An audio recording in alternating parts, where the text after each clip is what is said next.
Deer guys, এই ভিডিওতে আমরা ষোড়শ মহাজনপদের গুরুত্বপূর্ণ ইনফরমেশনগুলো ওয়ান লাইনার ফর্মে জানবো। তো চলো সেগুলো আমরা দেখি।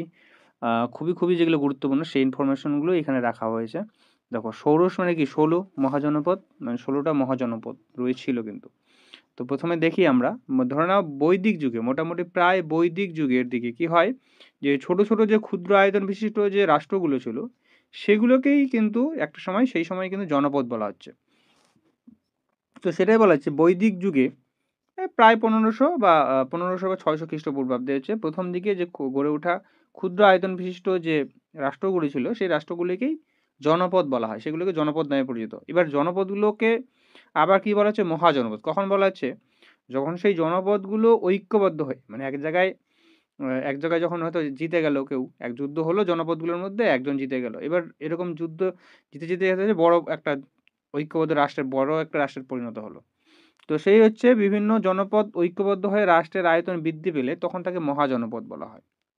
ঠিক আছে? তাহলে জনপদগুলো মিলে কি হচ্ছে? মহাজনপদ তৈরি হচ্ছে। তো এইরকম খ্রিস্টপূর্ব ৬ষ্ঠ শতকে দেখা যাচ্ছে যে ভারতের আর্যাবর্তে কেন্দ্রীয় রাজশক্তির অভাবে, যেখানে দেখা যাচ্ছে যে ১৬টি আমরা ছোট কিন্তু এরকম রাজ্য বা মহাজনপদ গড়েছিল। কতগুলো? ১৬টা। যেহেতু ১৬টা, এইজন্য কি এটাকে বলা হচ্ছে একসাথেই ষোড়শ মহাজনপদ। ঠিক আছে? ষোড়শ মানে ১৬টা জনপদকে একসাথে বলা হচ্ছে ষোড়শ মহাজনপদ। আর এই জনপদগুলো কোথায় গড়ে উঠেছিল? এই জনপদগুলো হচ্ছে আফগানিস্তানের কাবুল থেকে দক্ষিণ ভারতের গোদাবরী নদীর উপকূলের মধ্যবর্তী অঞ্চলে কিন্তু এই জনপদগুলোর বিস্তারটা ছিল। তো এই জনপদের যে কথাগুলো, সেগুলো কোথায় উল্লেখ পাওয়া যায়? তো মনে রাখবে, খুবই ইম্পর্টেন্ট এই জিনিসটা, যে জৈন সাহিত্যের মধ্যে যদি ধরি, তাহলে ভগবতী সূত্র এবং বৌদ্ধ গ্রন্থ হচ্ছে অঙ্গুত্তর নিকায়। খুব ভালো করে মনে রাখবে এই নামটা কিন্তু, ঠিক আছে? অঙ্গুত্তর নিকায় এই গ্রন্থটাতে কিন্তু আমরা ষোড়শ মহাজনপদের কথা জানতে পারি। এটা হচ্ছে বৌদ্ধ গ্রন্থের মধ্যে, আর জৈনদের মধ্যে ভগবতী সূত্র। কিন্তু এই অঙ্গুত্তর নিকায়টা ভালো করে মনে রাখবে, এটা বেশি ইম্পর্টেন্ট।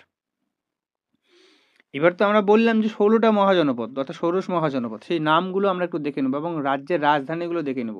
দেখো, সব রাজ্যের রাজধানীগুলো মনে রাখা খুব একটা কষ্টকর, এবং যেগুলো ইম্পর্টেন্ট সেগুলো আমি বলছি।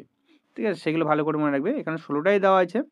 তোমরা যেগুলো ইম্পর্টেন্ট সেগুলো একটু ভালো করে মনে রাখার চেষ্টা করবে। কাশীর রাজধানী কোথায়? বারাণসী। এটাও ভালো করে মনে রাখতে পারো। ঠিক আছে? কোশল, শ্রাবস্তি, এটাও ভালো করে একটু মনে রাখতে পারো। অঙ্গ হচ্ছে চম্পা। মগধ, এইটাকে ভেরি স্টার মার্ক দিয়ে রাখো। এটা খুবই ইম্পর্টেন্ট। মগধের রাজধানী কোথায় ছিল? মগধের পূর্ব রাজধানী এভাবে প্রশ্ন আসতে পারে। মগধের পূর্ব রাজধানী হচ্ছে রাজগৃহ বা রাজগীর বলতে পারো, বা গ্রীব্রজ। ঠিক আছে? এবং পরবর্তীতে রাজধানী পাটলিপুত্রতে স্থানান্তরিত করা হয়। এটা পরের দিকে আমি মগধ সম্পর্কে আরও একটা ক্লাস দিব, সেখানে ডিটেলসে আলোচনা করব। তো এই মগধের রাজধানী বা পূর্ব রাজধানী কোথায় ছিল, এটাকে তোমরা একেবারে মুখস্থ, ঠোঁটস্থ, কণ্ঠস্থ যাকে বলে, খুব ভালোভাবে মুখস্থ করে নেবে এটা। নেক্সট দেখো আমরা কি করব, ব্রিজি। ব্রিজি হচ্ছে বা বজ্জি আর কি, ঠিক আছে, যেটা বৈশালী। আর মল্ল, কুশীনগর, এই স্টার মার্কগুলো একটু ভালো করে পড়বে, দেওয়া আছে এগুলো। চেদি হচ্ছে শুক্তিমতী, বৎস কোশাম্বী, মৎস্য বিরাটনগর, অবন্তী উজ্জয়িনী, আর কুরু ইন্দ্রপ্রস্থ বা হস্তিনাপুর। এইটা ভালো করে মনে রাখবে, ইম্পর্টেন্ট কিন্তু এগুলো। স্টার মার্কগুলো বেশি একটু ভালো করে দেখে রাখবে।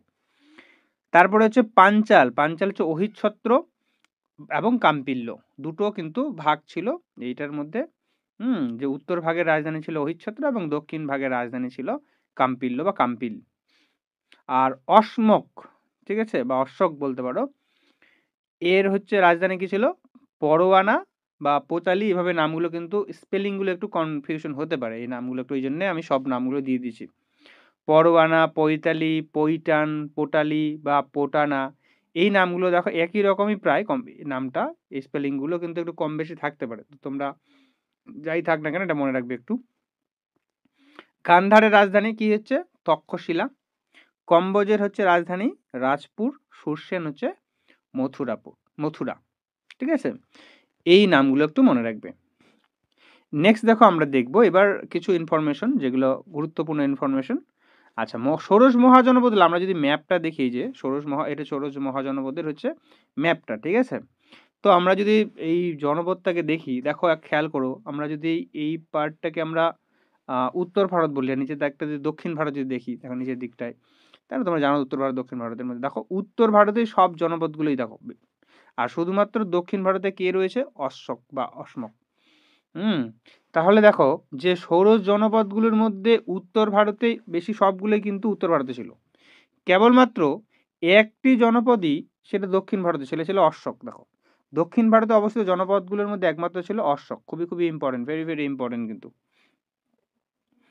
ষোড়শ মহাজনপদগুলোর মধ্যে রাজতন্ত্র প্রকৃত অর্থে প্রথম প্রতিষ্ঠিত হয়।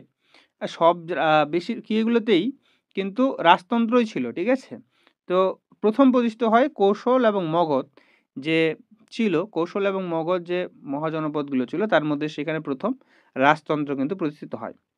আর এটা কিন্তু খুবই ইম্পর্টেন্ট, পরের ইনফরমেশনটা দেখো।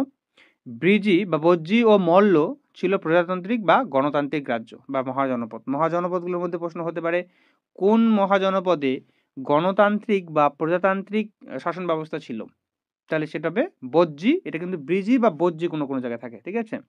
ব বর্গ জয় জয়সী, ঠিক আছে? মাথায় রাখবে ব বর্গ জয় জয়সী, বজ্জি। আর হচ্ছে মল্ল। এই দুটো মহাজনপদে গিয়েছে গণতান্ত্রিক বা প্রজাতান্ত্রিক শাসন ব্যবস্থা কায়েম ছিল এখানে।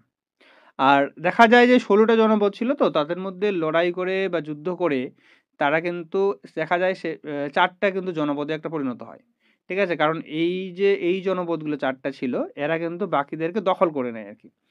তো সবচেয়ে শক্তিশালী জনপদগুলোর মধ্যে ৪ টার মধ্যে দেখা যায় যে মগধ, কৌশল, বৎস, অবন্তী এই ৪ টা জনপদ দেখা যায়। এবং পরবর্তীতে আরো পরবর্তীতে দেখা যায় এই ৪ টা জনপদের মধ্যে কেবলমাত্র শুধুমাত্র মগধই টিকে থাকে এবং সবাইকে সে মগধ কি করে নেয়? আ দখল করে নেয়। তো মগধ সবথেকে শক্তিশালী পরবর্তীতে হয়। এটা পরের দিকে আমরা জানবো। ঠিক আছে? আমরা এই যে জনপদগুলো দেখি, আমরা যদি দেখি উপরের দিকটা সবসময় ম্যাপের উত্তরের দিক হয়, নিচের দিকটা দক্ষিণ দিক হয়, তাই না? এটা পূর্ব, এটা পশ্চিম। তো আমরা যদি মহাজনপদগুলোর মধ্যে উত্তরতম যদি দেখি জনপদ কে হলে দেখো আমরা কম্বোজকে দেখতে পাবো এবং দক্ষিণতম আমরা দেখতেই পাচ্ছি অশোক বা অসমক আমরা বলতে পারি। আর এবার যদি পূর্বতম আসি, দেখো পূর্বতম হচ্ছে অঙ্গ এবং পশ্চিমতম ধরা হচ্ছে এই গান্ধারকে পশ্চিমতম ধরা হচ্ছে। তো এই ছিল ইনফরমেশন। এগুলো খুবই ইম্পর্টেন্ট ইনফরমেশন। তার মধ্যে আমি বলব যে সবথেকে বেশি ইম্পর্টেন্ট হচ্ছে এটা ভালো করে মনে রাখবে যে কোন গণতান্ত্রিক আ বা প্রজাতান্ত্রিক রাজ কোথায় শাসন ব্যবস্থা ছিল, এইটা ইনফরমেশন। এবং হচ্ছে শক্তিশালী যে ৪ টা এটা, এটা এবং হচ্ছে এটা খুবই ইম্পর্টেন্ট এই ৩ টা এখানকার ইনফরমেশন। আর মাথায় রাখবে হচ্ছে এই মগধের রাজধানী কোথায় ছিল, এটা খুব ভালো করে মনে রাখবে। এটা একটা ইনফরমেশন। আর হচ্ছে কোথায় এই উল্লেখ পাওয়া যায়? অঙ্গুত্তর নিকায়। এইগুলো কিন্তু মনে রাখবে। আর কতগুলো জনপদ ছিল? ১৬ টা জনপদ বা ষোড়শ জনপদ কথা বলা হচ্ছে। মহাজনপদ। এই ষোড়শ মহাজনপদের কথা জানা যায়। তো এই ছিল ছোট্ট একটা class. Thank you for watching this video. By.